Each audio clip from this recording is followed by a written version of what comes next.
So hi there, this is a run through of how I did the Strawberry Jam live performance, man. And I got the inspiration from watching someone play a music composition, I think it's called, on a piano.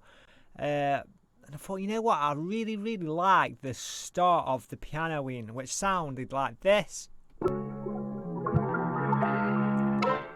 But I thought that was cool, but as you can hear, it just stops and it wasn't filling much space.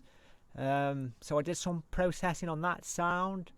I'll play you the sound now with the sound processing on what I did.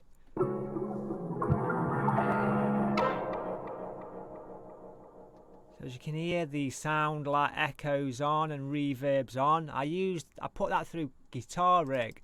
So if I click onto Guitar Rig, I put on a ice reverb, so I can put that on its own. So I've turned that grain delay off, so the ice reverb on it. So the sound with no ice reverb, sound with ice reverb. So sort of fill space up a bit more, and then with grain delay, I put grain delay on its own. So like the echo effects it has, so mixed with the ice reverb, just adds depth and more colour and just makes it sound so much more cool, man.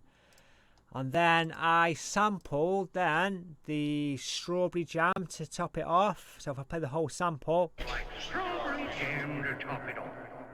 And the same with that, that sample I added on the same. I added a grain delay on just at the end of that, or through Guitar Rig. But that was only when I finished the end of the live performance. It was so then it would just end better instead of just ending. Just that was it. It was just thought it would sound much more cooler like that. And then if I go through the samples, so I chopped it up on the machine, so I've got that sample. Strawberry Jam, top it off. So I've got that like Strawberry Jam to top it off, and I could play it how I wanted. Play, I can play, a mix of how I wanted to play it, which I will go through in a sec. And then if I go on to here, this is where I drew in the pattern. It was just a 1978 kit, it's called, in the machine. And yeah, I just added a kick, a snare, open hat, another kick. So you can see here the two differences. Just add a bit of variation and just keep listeners interested. And then a closed hat. And then there's two synths I use. That one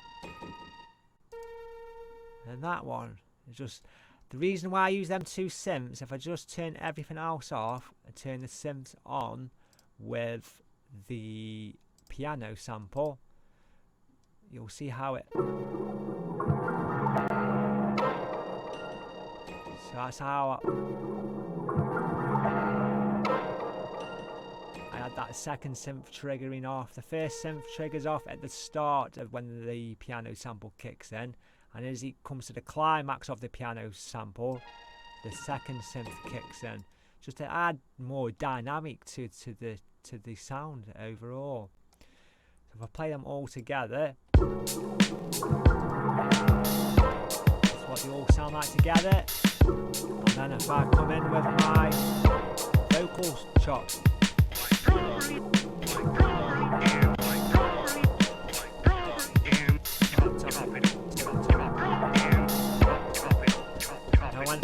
when I stop it, and that's how I finished it. It just sounds so much cool. If it just stopped on its own, I thought, it's going to sound boring. So yeah, man, that's how I come up with that one. And these, like the samples I used, that one, it's off an album called Radio Chaos, Kaos, and When I was, oh God, man, I was at middle school, first school, middle school. I was a young kid anyway. I can't remember exactly how old, but my dad used to listen to this album, and I got so much sentimental value to it. When I listen to it, it makes me sad as well, in a way that in that time I sort of was grabbing for connection with my dad. We never really used to talk much. You know, he was an alcoholic, and yeah, man, and we managed to connect through music, and that was such a beautiful experience. I can remember listening to the album. We went one Christmas, just before Christmas, we went to Toys R Us to look at some push bikes, mountain bikes, which he bought me for Christmas. And at this time in my life, my dad didn't live with me either, so you know it was more extra special for me. So yeah, man, when I listen to that song now, it has so much more meaning to it, the whole album. But that, and then actually making the video, the live performance, and my dad listening to it, he absolutely loved it, and he loved the fact that I put that sample in off the album. So yeah, so just by getting inspired by watching someone play a piano, and then help my process to come through. And this helped my process on this module, just for getting to how to use sounds and samples more, and just having fun with them, and what is possible with them. Just connecting me with music, because I am predominantly a visual artist. In the last few years I've got more into the art, music making. So anyway, I'm rambling now. So that was a overview of how I did the Strawberry Jam live performance. Thanks for watching.